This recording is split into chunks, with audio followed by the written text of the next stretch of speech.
Welcome to Epochs Across Eras, where we explore not only the empires built and battles fought, but the voices that history often whispers. The Three Kingdoms period is famed for its generals and tacticians, but behind the scenes stood women who shaped dynasties, advised rulers, and sacrificed for power.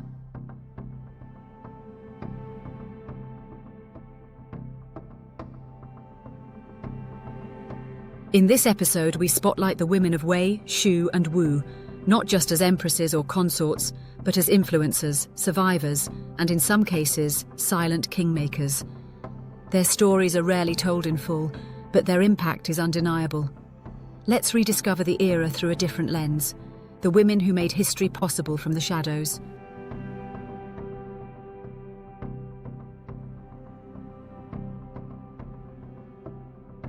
You know Zhuge Liang and Cao Cao, but do you know Lady Zhen, or Empress Wu, or Sun Shangxiang? In an age dominated by swords and scrolls, women had little official power, but their influence was woven into marriage alliances, succession struggles, and court politics. Some were used, some resisted, and a few reshaped fate itself.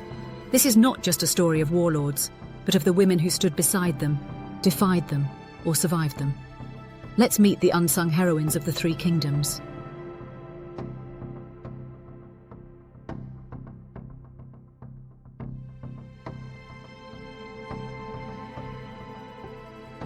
Lady Zhen, born into the influential Zhen clan, first married Yuan Xi, son of warlord Yuan Shao. But when Cao Cao's forces defeated the Yuans, she was taken by Cao Pi, Cao Cao's ambitious son. Admired for her beauty and virtue, Lady Zhen quickly became a favourite at court.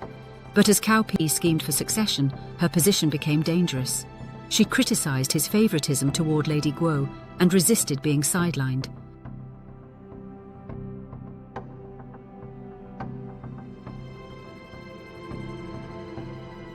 When Cao Pi became emperor, he forced Lady Zhen to commit suicide, an execution disguised as honour.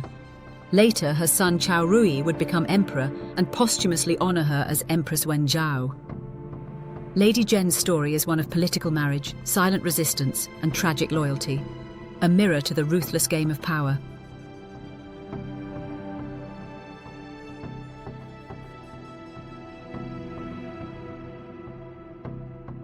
Empress Wu, wife of Emperor Cao Rui, Lady Zhen's son, played a quiet yet stabilizing role in Wei's court. After her husband's death, she was named Empress Dowager and served as regent to the young emperor.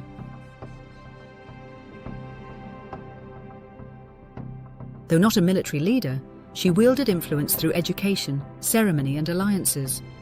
She maintained balance during succession disputes and used Confucian values to justify her political presence, something rare for women in early 3rd century China.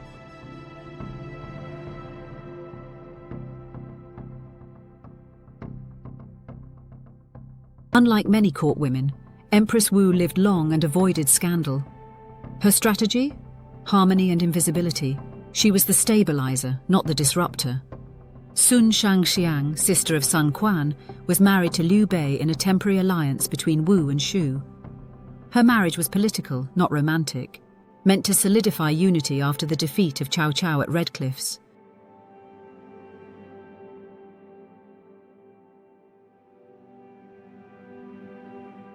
Famed in fiction as a warrior woman who wore armour and trained with guards, real records about her martial role are sparse. Still, she was known for strength and loyalty to her birth family.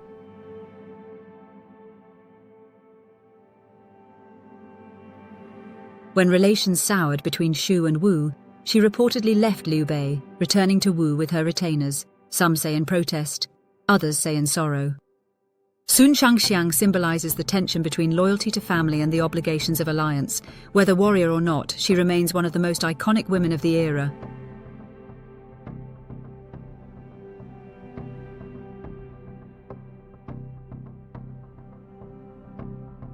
One of the most famous women of the Three Kingdoms wasn't real, at least not historically. Diaochen, a central figure in Romance of the Three Kingdoms, was created to dramatize the fall of Dongzhuo.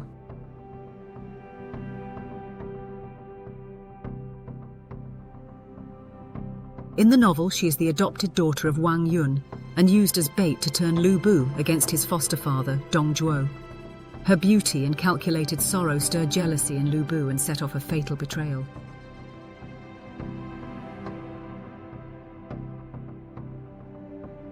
There's no solid historical record of Diaochen, but her archetype, the woman whose allure disrupts power, has echoed across centuries.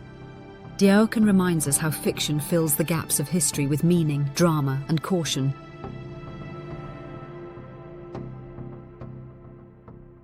Not all influential women held titles. Many acted as mothers, tutors, and protectors of future emperors. They advised from the background, steered their children through palace intrigue, or sacrificed themselves for family honor.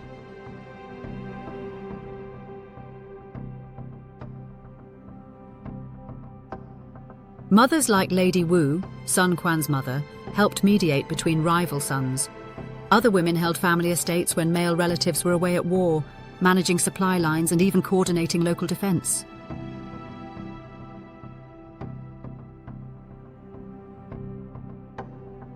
Though records are sparse, these women shaped outcomes every day, by raising rulers, protecting lineages, and maintaining the fragile social order that enabled kingdoms to endure.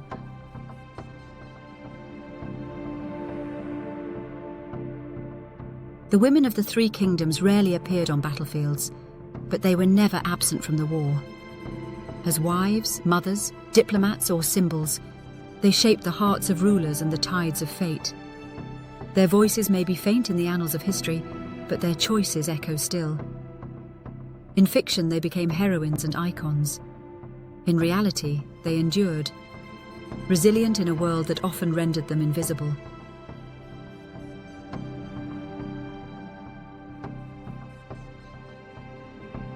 In our next episode, we turn to belief systems, how Taoism, Confucianism, and the idea of fate guided decisions, justified wars, and gave meaning to chaos.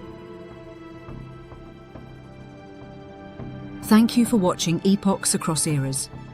If you enjoyed this journey through history, make sure to like, subscribe, and hit the notification bell so you never miss an episode.